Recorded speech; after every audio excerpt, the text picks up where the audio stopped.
Bonjour à tous et bienvenue sur Crypto Flash, la chaîne de l'actualité crypto. 305 millions de dollars viennent d'être volés d'une plateforme crypto, d'un exchange crypto. Je vous dis tout, mais on va aussi parler de plein d'autres choses, de l'inflation aux États-Unis. Je vais aussi vous parler de EOS et un changement de la tokenomics, un changement plutôt du nombre de tokens en circulation. C'est très important. Je vais aussi vous parler de la blockchain Ton. On va parler de Trump et des mêmes coins associés et pas mal d'autres choses. Tous les jours, le maire de l'actualité crypto. N'hésitez pas à vous abonner, activer la cloche pour ne rien rater. Alors, au niveau du cours des crypto-monnaies, aujourd'hui, on est en légère baisse.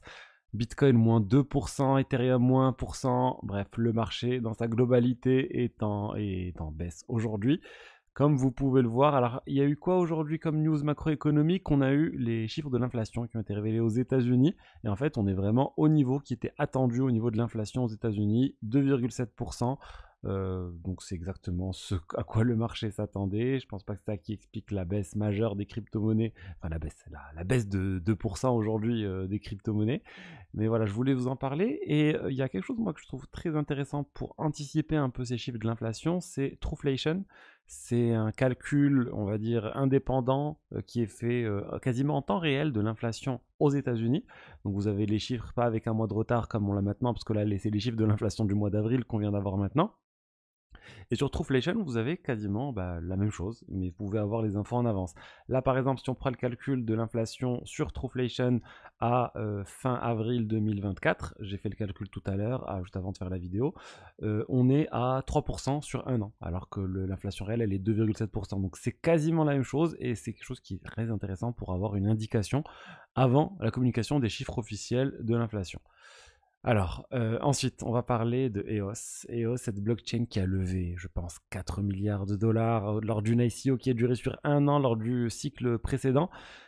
Et bien là, ils viennent d'annoncer, ils viennent d'acter un changement au niveau du nombre de tokens en circulation de EOS. Ils vont limiter le nombre de tokens en circulation de EOS à 2,1 milliards de dollars. C'est assez énorme parce qu'ils vont vraiment burn une très très grande quantité de tokens. C'est quasiment 80% de la supply de EOS qui va être détruite.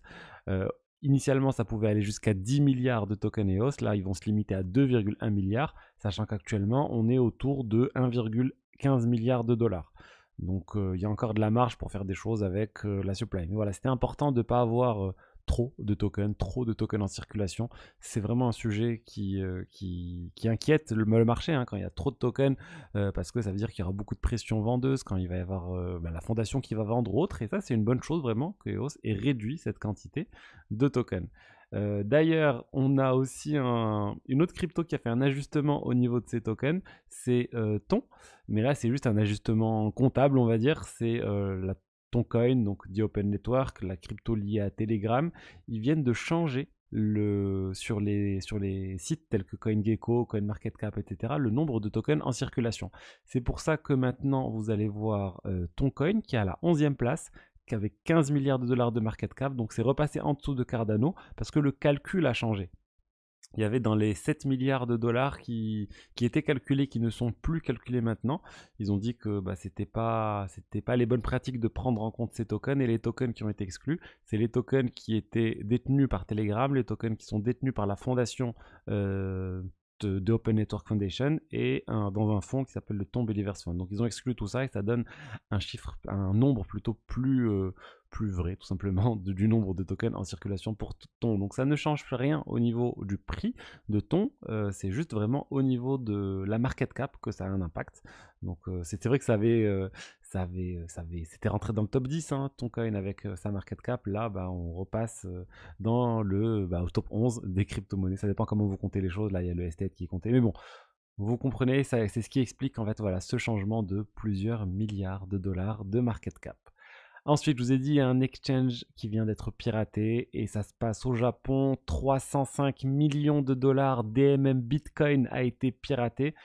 C'est énorme la quantité de crypto qui a été volée. 4502,9 Bitcoin ont été volés. Alors, ils ont essayé d'être rassurants, DMM Bitcoin, en disant: «Ne vous inquiétez pas, on va rembourser les utilisateurs, on garantit que les fonds vont être, redistribués». Je ne sais pas comment ils vont rattraper tout ça, mais ils ont dit avec leurs investisseurs et autres. Ils ont quand même dit qu'il allait avoir une limite dans les retraits qui allaient être effectués en niveau même en yens, donc même les retraits fiat sont limités actuellement. Mais honnêtement, ça m'inquiète fortement, j'ai du mal à croire comment ils vont, réussir à rembourser ces 300 millions de dollars. Voilà, c'est vraiment difficile à croire. Alors, à moins, vraiment, le meilleur des cas, ça serait que ces 300 millions de dollars, ça représente qu'une petite quantité de toutes les cryptos qu'ils possèdent et qu'au final, c'est un très grand exchange que l'on ne connaît pas, qui génère énormément d'argent et que ça va être facile pour eux. Mais honnêtement, j'ai du mal à y croire. Et bah, si vous avez de l'argent sur DMM Bitcoin, j'espère que déjà ça représente un très faible pourcentage des gens qui regardent cette chaîne, parce que pourquoi aller sur un exchange japonais à moins d'être en 2014 et de devoir aller sur Mt. Gox pour transférer de l'argent qui est un exchange japonais, là il n'y a plus vraiment de raison. Mais bon, ceux qui ont de l'argent dessus, honnêtement, ça risque d'être compliqué. On n'a vraiment pas de date à laquelle les retraits seront ouverts. Encore un rappel de pourquoi il faut conserver ces crypto-monnaies le plus. Enfin, il faut conserver ces crypto-monnaies soi-même pour moi à partir d'une certaine somme. Si vous avez une quantité de crypto trop importante et que vous n'êtes pas à l'aise avec le risque que ces cryptos soient piratés sur un exchange ou soit que l'exchange fasse faillite et qu'il peut y avoir plein de problèmes, alors je vous invite à les conserver vous-même. Alors oui, il y a d'autres risques quand on conserve ces cryptos soi-même. Vous pouvez vous tromper, vous pouvez mal sécuriser la clé. Donc vraiment, c'est quelque chose qui est aussi important de faire de manière rigoureuse, de manière vraiment en prenant en compte la plupart des risques et tous les risques qui sont possibles, tels que l'oubli, tels que l'incendie qui peut arriver chez vous si vous avez votre citrus stocké dans un petit bout de papier chez vous, ou le risque de vol aussi, que quelqu'un vienne chez vous et qu'un cambriolage ou autre et qu'il vole votre clé en acier ou je sais pas, votre carte en acier où est stocké votre citrus, c'est clairement des choses qui sont possibles. Donc soyez vigilants. Ensuite, on va parler de Trump. Trump a été jugé coupable aux États-Unis de 34 chefs d'inculpation autour de falsifications comptables liées à son élection présidentielle passée. Donc, bon, on ne sait pas encore s'il va finir en prison et surtout combien de temps il va être en prison. Est-ce que ça va être avant l'élection présidentielle ou après? Il y a plein de paris différents actuellement sur le sujet.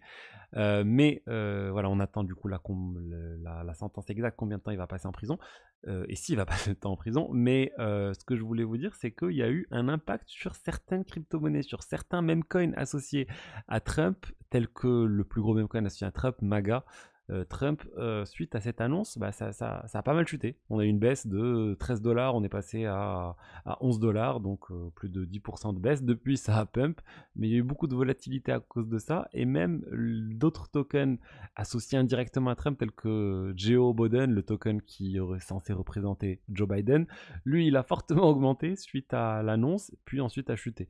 Bref, tout ça pour dire que les traders de ces mêmes coins font attention aux news et que ça a un impact et que les mêmes coins sont un peu considérés comme une action qui représente Trump, et quand il y a des news populaires ou des bonnes nouvelles autour de Trump, ça augmente, et quand il y a de mauvaises nouvelles, ça baisse. Par exemple, on peut s'attendre à si, supposons que la prochaine élection présidentielle et qu'il y a une victoire surprise de Joe Biden face à Trump, et ben je pense que le token Joe Biden va fortement augmenter. Bref, Politify, c'est tout un pan des memecoins, tout un pan des cryptos qui connaît beaucoup d'intérêt ces derniers temps. On l'a vu, là ça s'est un peu calmé, ça a commencé vraiment sur Solana, et on va voir si ça va continuer avec l'élection présidentielle qui arrive aux États-Unis.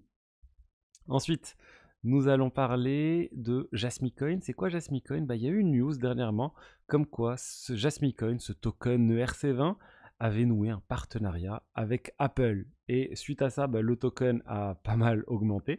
On va aller voir sur CoinGecko justement à quel point ça a eu un impact. Il y a vraiment eu une hausse suite à cela. Il y a eu des...